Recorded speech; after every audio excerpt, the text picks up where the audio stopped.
महाराष्ट्रातल्या सर्व शेतकऱ्यांना माझा नमस्कार.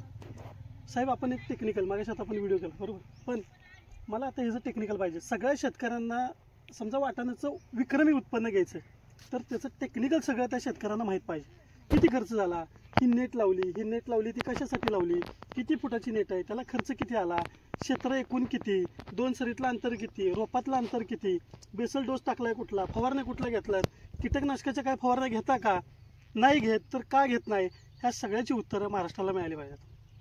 त्याबद्दल आपण दोघं काय करू, टेक्निकल डिस्कशन करूया ना. तर मला सगळ्यात पहिल्यांदा तुम्ही काय केलं, शेणखत बिनखत टाकून काय केलं, वावर तयार केलं. एकूण क्षेत्र किती? एकूण क्षेत्र कंप्लीट 11 गुंठ आहे. 11 गुंठ क्षेत्र बरोबर. 11 गुंठ क्षेत्रामध्ये साधारण किती फुटावर रोप आणि किती फुटाचा बेड? 4.5 फुटाचा बेड. हा. आणि 2 ओळीतलं अंतर 6 इंच आणि 2 रोपांचं अंतर 6 इंच. 2 ओळीतलं अंतर 6 इंच. आणि दोन्ही रोपांचं अंतर 6 इंच. 6 इंचाचं. म्हणजे हे जे टिजबर आहे हे 6 इंचाचं आहे बरोबर. 6 इंचाचं अंतर आहे. बरं, बेसल घातला. बेसलला सर्वसाधारणपणे किती खर्च आला 11 गुंठ्यासाठी? 11 गुंठ्यासाठी आपल्याला सर्वसाधारण एक 3-1 हजाराचा खर्च आला बरोबर. 3-1 हजार. म्हणजे त्याच्यामध्ये सिंगल सुपर पोटॅश असेल, त्याच्यानंतर पोटॅश असेल, त्याच्यानंतर काही कॉम्प्लेक्स खत असेल, आपण ह्याची खत सेंद्रिय खतं जास्त वापरतो बरोबर. आणि त्याच्यानंतर PSB KSB चे जीवाणू असतील हे सगळं वापरतो. ठीक आहे. त्याच्यानंतर दुसरा प्रश्न माझा असा, ड्रिपनं जे फर्टिगेशन सोडतात त्याच्यासाठी किती खर्च आला? 2 ते 3 हजार. 2 ते 3 हजार रुपये. त्याच्यामध्ये काय वापरलं जे ड्रिपचं असेल? 19 12 61 045 13 ते आणि 00 साधारण वॉटर सोल्युबल तुम्ही थोडं वापरलं बरोबर. ठीक आहे. त्याच्यानंतर जे कीटकनाशक माझं असं म्हणणं आहे की जे खाण्याचं आहे त्याला कीटकनाशक वापरायचं नाही. मी महाराष्ट्राला सांगतो की जे खाण्याचं आहे त्याला वापरू नका. का तर आपलं ह्युमन हेल्थ नाही का महत्त्वाची राहते. आणि असं जर विषारी खाल्लं गेलं तर ते कॅन्सरचं याचं त्याचं प्रमाण वाढतं. तुम्ही असलं काय वापरलं काय? तर त्याला आपण दशपर्णी अर्क वापरतो. Very good. हा. महत्वाची निम अर्क वापरतो आणि चिकट सापळे लावतो, कामगंध सापळे लावतो. म्हणजे नैसर्गिक पद्धतीनं पण करतो आणि जेणेकरून लहान मुलं जास्त खातात ह्याला.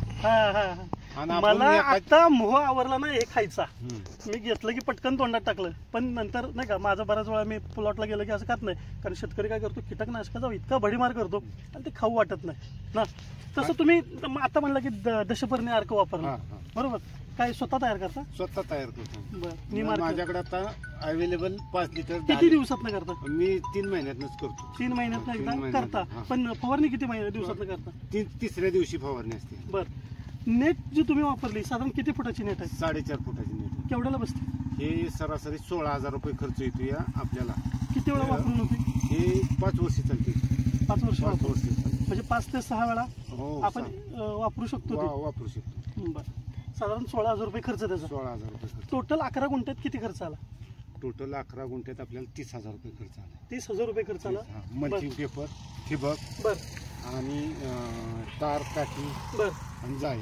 आणि मल्चिंग किती MM चं? 30 MM. 30 MM चं. किती लागलं?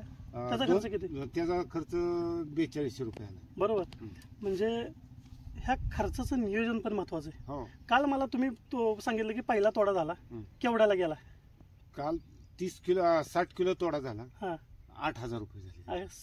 60 किलोचे 8,000. केवढ्याला किती कसं पावशेर दिलं? आपण 40 रुपये पावशेर दिला. 70चा अर्धा किलो आणि होलसेल वाल्याला 130 ला किलो दिला. 130 ला किलो होलसेलला. नाही का माहितीये का, हे सेंद्रिय आहे ना म्हणून त्याची चव पण वेगळी आहे. आता इथंच मी 2 चव बघितल्या. इथं बघितलं गोल्डन आहे. इकडं वेगळा विषय ना. ही जात कुठली म्हटलं?